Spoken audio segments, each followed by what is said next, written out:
Welcome to the Home for Innovation. And recently I had the opportunity to do a newspaper interview.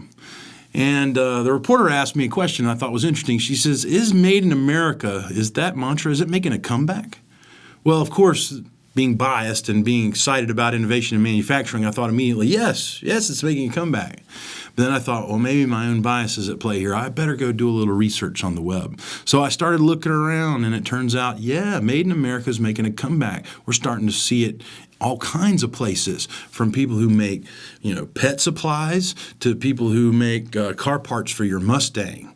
Recently, if you think about it, it's come up in the Olympics. So there was a lot of feedback about us wearing uniforms that weren't made in America as we're going to represent our nation's pride in the world competition of the Olympics. More recently and more local to me here, we're supporting and hosting the Democratic National Convention here in Charlotte, North Carolina, and this same conversation has gone around. What shirts are we wearing? What's being worn? What flags? Where does the stuff come that we're exhibiting in the DNC? Turns out a lot of it was not made in America. I think people are starting to make the connection between why don't I have a job and why was my uniform made in China?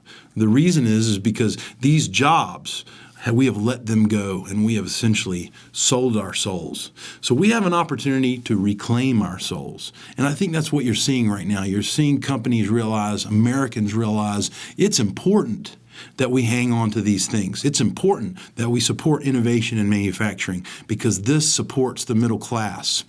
One last piece of data that I'll leave with you.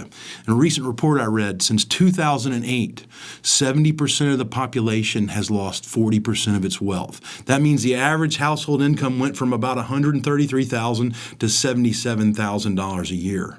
Where's that coming from? It's coming from a gap in opportunity. It's coming from a loss of manufacturing jobs and a decay of our middle class.